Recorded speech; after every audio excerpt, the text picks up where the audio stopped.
Shabbat Shalom, everybody, and greetings from Beth Rambam. I hope you and your family are doing well. May Hashem protect you and keep you safe. I want to share with you an idea on this week's parasha. You know, it starts very differently than all other sections of the Torah. Always, before God communicates to Moshe Rabbeinu, he starts with the words, Vaydaber Hashem el Moshe lemor. God spoke to Moshe saying. But here it's very different. Here the Torah begins with Vayikra el Moshe. He calls out to Moshe. And only afterwards does he say, Vaydaber Hashem elav. Hashem spoke to him.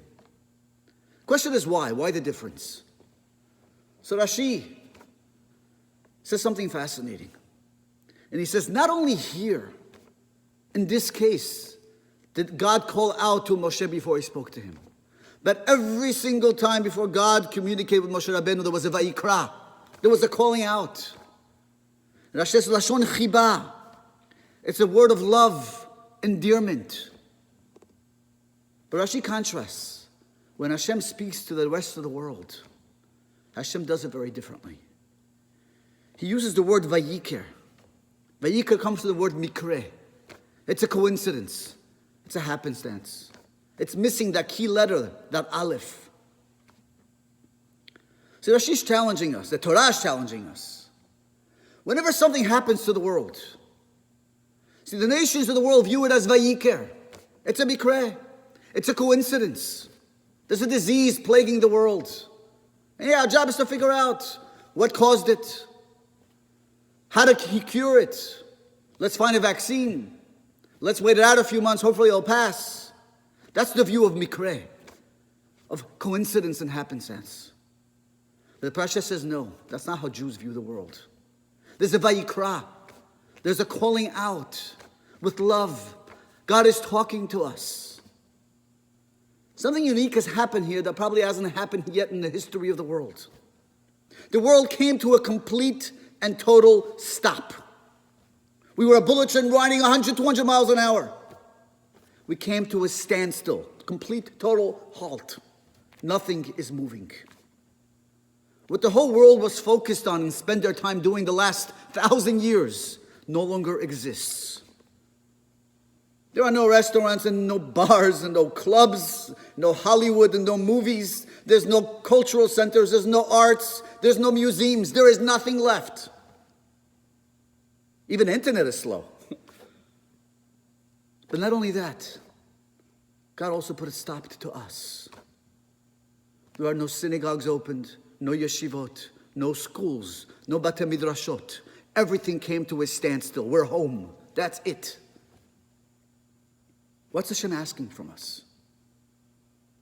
I want to read you a pasuk in Mishlei. Pasuk says, Ruach ish yechalkel machalehu. The spirit of a man sustains him through sickness. Veruach nechea mi yisaena. But the spirit of a person who's beat down, mi yisaena. Who can lift him up? Look at the words of Rashi on this pasuk. Rashi says, Ruach Gibor, the spirit of a Gibor, shehu ish Gibor. He's a man that is tremendous strength. What's his strength? Ve'eno noten da'aga belibo. He doesn't let worry and concern enter his heart. Because he knows whatever's happening in the world, there's a design and a designer. Umekabel kol haba besimcha u'bchiba. Therefore he accepts everything upon him with joy, with love.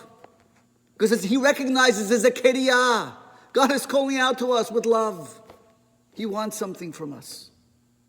Look at the word Targum. The Targum Yonatan, the way he translates this pasuk is mind-blowing. I'll read you the words. Ruach de Gavra, Ruche de Gavra, the spirit of a person, Tesovar Kurane, should be sustained through corona.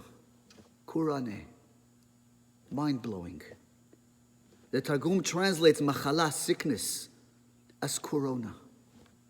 I stopped myself for a second. I said, is this what the Targum always translates? Machala? I looked in 6 places throughout Tanakh where the word machala appears. And every time the Targum translates this as merah or meridut. The only place in Tanakh we find the word corona. Ruach ish, the spirit of a person, yechalkel machalehu, will sustain him through this sickness called corona. I'm not sure what this means, but one thing is clear. What Mishle Shlomo Melech in the Torah is telling us, what's happening in the world today is a kiriyah, is a calling. Hashem is talking to us, reaching out to us with love. And He put everything on hold. He stopped the world completely. And He's asking us, don't go back and pray for what was. Don't hope everything goes back to normal, because it wasn't normal. God's asking us something very different. He wants us to plead, to pray for something different, a different future, a new beginning. We're in the month of Nisan, when the world comes back to life after sleeping throughout the winter. The world lay dormant. The flowers are budding, the sun is shining. The world's back to life. God's asking us, can you be a gibor? Can you be that strength and show the world and pray? That's not what we want.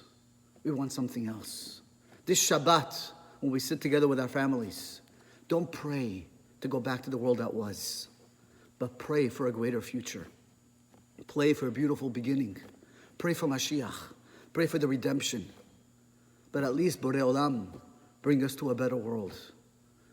B'ezrat Hashem, we should all have a beautiful Shabbat. Shabbat Shalom.